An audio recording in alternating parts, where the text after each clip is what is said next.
السلام عليكم ورحمة الله وبركاته. اللهم صل وسلم وبارك على سيدنا محمد وعلى آله وصحبه أجمعين. أهلا وسهلا بيكم في يوم جديد ومشكلة جديدة من المشاكل اللي بتتواصلوا معايا وتبعتوها لي على الفيسبوك، انستجرام، تويتر، اسمع كلام ستك، وعلى صفحة ستو كمان الموجودة على الفيسبوك، والرقم بتاع الواتساب. كل دول موجودين تحت في التقفيصة بتاعة الوصف، تقدروا تبعتوا مكان ما تحبوا ومكان ما يريح.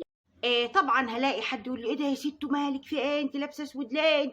ده يا جماعه الفيديو اللي انا منزلاه على على القناه الكبيره اسمع كلام ستك، اكيد شفتوه، لان لما انزل المشكله هكون نزلت الفيديو، فانتوا اكيد بقى فهمتوا يعني لابسه مبعكك كده. هو ما علينا. جماعه، الناس اللي بتقعد تقول انت بتاخري علينا في المشاكل ليه؟ انت مش عارفه ايه، انت ايه. والله غصب عني الولا المسافر ده ما بيخليني اعرف اقعد استقرا حاجه. حقكم عليا، تعالوا ناخد المشكله اللي معانا النهارده، علشان يعني مشكله حساسه شويتين. بسم الله الرحمن الرحيم. السلام عليكم ورحمه الله وبركاته. ازيك يا ستو؟ عامله ايه؟ يا رب تكوني بخير وكل اللي عندك طيبين. انا يا ستو عايزه اخد رايك في حاجه، واتمنى تشوريني انت والناس اللي عندك ضروري جدا. انا يا ستو متجوزه من 10 سنين، كنت قاعده انا وجوزي في بلد يعني برا مصر، وكنا شغالين احنا الاتنين وزي الفل، لحد لما عملنا قرشين كويسين وقلنا هنرجع ونستقر. هو في الاول كان رافض تماما وقال لي خلينا نقعد هنا، بس بعد كده قلنا خلاص هنرجع، وبنينا بيت جنب البيت بتاع اهله. انا كنت رافضه ان احنا نبني في بيت العيله، هو ليه نصيب يعني نبني هناك، بس انا قلت له لا، نبني بيت لوحدينا ونبقى نروح كل شويه نبص عليه. قال لي خلاص تمام، ورجعنا يا ستو وبنينا البيت بتاعنا وكنا قاعدين فيه. بعدها بكام سنة أخوه الصغير اتجوز، وأخوه ده كان هيسافر يشتغل بره. المهم جوزي وقف جنبه لحد لما جاب له عقد واشتغل وسافر، ومراته كويسة جدا يا ستو ومحترمة وبنت ناس، وكانت دايما تيجي تزورنا وأنا أروح أزورها، وكانت الحياة ما بينا كويسة.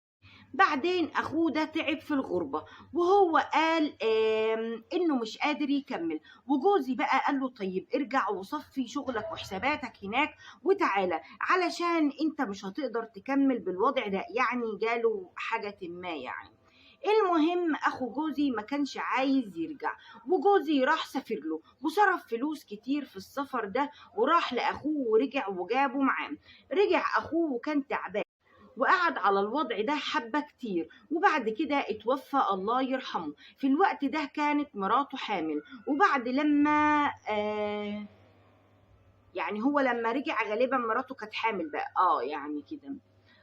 لان هو اتوفى وملحقش يشوف ابنه. تمام. وجوزي كان متكفل بمراته وابنه في الوقت ده، وانا ما قلتش اي حاجة ولا اتكلمت. بعد كده يا ست كنت كل شوية ألاقيه بيتكلم معاها، ويتصل يسأل على الولد ويطلب منها إن هو ياخده يفسحه.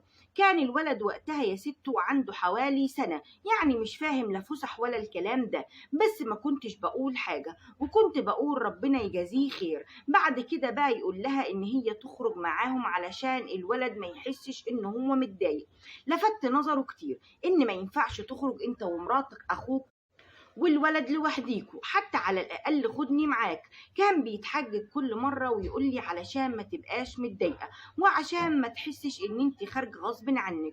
فكنت بقول له انا مش خارجه غصب عني ولا حاجه، انا عادي عايزه اخرج معاكم. كان يقول لي هتخرجي بالولاد دي كلها ازاي، مع اننا يا ستو ما عندناش غير 2 بس، يعني الحكايه مش ازمه خالص. وبعد كده يا ستو طلب مني ان احنا نرجع بيتنا في بيت العيلة علشان يكون جنبهم. انا رفضت وقلت له مش هرجع اروح بيت العيلة، بقى هو يروح يبات في الشقة بتاعتنا اللي هناك، ويقول لي علشان ابقى جنبهم. هي الشهادة لله يا ست محترمة جدا، بس المشكلة هي في جوزي. طول ما هو قاعد بيتكلم معاها على الواتساب، هي كتير صراحة بتصده، بس اوقات كتيرة مثلا بتحتاجه في أو في مشاوير بينزل ويروح معاها. دلوقتي الولد عنده 4 سنين ونص، وبيقول لجوزي يا بابا، وخارج داخل بالولد وناسي خالص ولاده، يعني فين وفين لما ياخدهم معاه في مشوار أو يطلب من حد فيهم إنه يساعده في حاجة. كل حاجة بيتكلم عن سلفتي وابنها، لدرجة في مرة بيقول فلان ابني. ومرات كتيرة أقول له أنت مش ملاحظ إنك مكبر الموضوع وإنك مهتم بيه وبأمه أكتر مننا. حاولت كتير أتكلم مع سلفتي وألفت نظرهم إن اللي بيحصل ده ما ينفعش، وساعات كتير كنت عايزة أحكي لحماتي بس أخاف تفسر كلامي غلط، لدرجة بقى إن أنا إيه ساعات كتيرة سبت البيت ورحت البيت بس كنت برجع تاني. لدرجة في مرة بقى يا ست وبفتح الموبايل بتاعه لقيت عامل باسورد للواتساب، حاولت افتحه ومنفعش. رحت قلت له انا عايزة اعمل مكالمة من تليفونك، قال لي تمام وفتح لي التليفون. جيت ادخل على الواتساب برضو لقيته مقفول، قلت له افتح لي الواتساب علشان هبعت لاختي حاجة علشان ما بتردش عليا على التليفون. لقيت يا ست كلام كتير وضحك ما بينهم وهزار، وعمال يكلمها كلام ما ينفعش ان يتقال ما بين واحد ومرات اخوه. تنحت قوي كده، وبعد كده رحت واجهته بالرسائل اللي انا لقيتها. قال لي في ايه يا ست؟ واحده وبعطف عليها هي وابنها. قلت له انا حاسه ان الموضوع اكبر من كده. قال لي وحتى لو اكبر من كده انت ايه اللي مزعلك؟ انت مش ليكي اكلك وشربك وعايشه عيشه كويسه؟ وحتى البيت يا ستو اللي احنا عايشين فيه مكتوب باسمنا احنا الاتنين. قال لي لو تحبي اخليهولك باسمك لوحدك انا ما عنديش مشكلة، وملكيش دعوة بتصرفاتي ولا باي حاجة انا بعملها. قلت له يعني انت قصدك ايه؟ انت هتتجوزها؟ قال لي انا ما قلتش اني هتجوزها، لكن لو قعدتي تتكلمي في الموضوع كتير ده انا فعلا هتجوزها. دلوقتي انا محتارة مش عارفة هو هيتجوزها فعلا ولا بيضحك عليا. كل شوية دخول وخروج وهزار مع بعض، وهي اتغيرت خالص كمان، طريقتها في اللبس وطريقتها في الكلام وكل حاجة. بس عايزة أقولك على حاجة، هي كويسة جدا معايا، أنا مش عارفة هي اتغيرت كده علشانه ولا أنا بيتهيألي ولا إيه. بالله عليك يا ستو تنصحوني أعمل إيه؟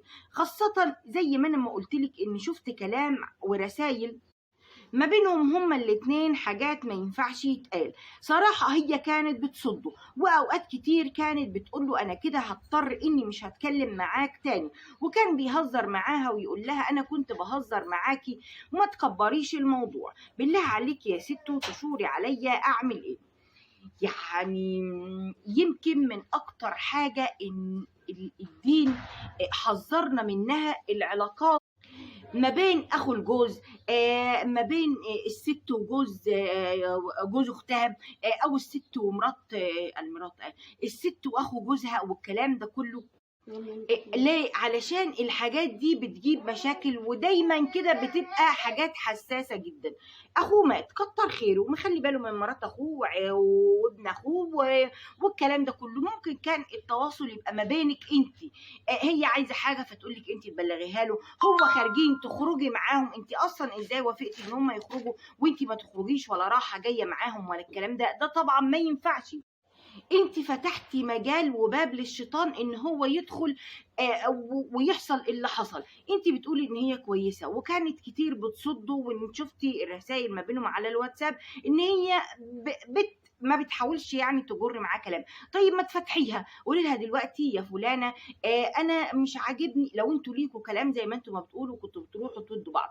انا يعني بصي برضو ايه، مش عايزين نجرحها، يعني قولي لها انا مش عاجبني الوضع بصراحه، وانا مش حابه الناس تتكلم ومش حابه الكلام ده كله، فانا خلي التعامل ما بينك وما بينه من خلالي. ما تقولي لهاش بقى حكايه جواز وتفتحي دماغها، علشان هو ممكن يكون بيقول لك انت كده بيشوفك هتعملي ايه، بيجس نبضك الكلام ده كله. او برضو روحي احكي لامه، يعني لما حلها شوفي هي هتقول ايه، لانه برضه ممكن يكون بيضحك عليكي. لكن لو امه بقى انت هتعرفي من رد فعلها، عارفه مش عارفه، موافقه مش موافقه. انا على ما اعتقد ان احنا من سنتين او من 3 سنين برضه من اول ما عملنا حكايه المشاكل دي، كانت واحده بعتالي مشكله ان حماتها صممت ان ابنها يتجوز مرات اخوه لما توفى، فانت هتعرفي من رد فعلها. بس من غير برضه ما تجرحيها او تزعليها. وان شاء الله يكون بس هو بيقول لك اي كلام كده. انتوا كمان يا جماعه سيبوا لي ارائكم وكومنتاتكم وتعليقاتكم، واشوفكم بكره باذن الله في يوم جديد ومشكله جديده، وافتح قلبك مع ست. والسلام عليكم ورحمه الله وبركاته.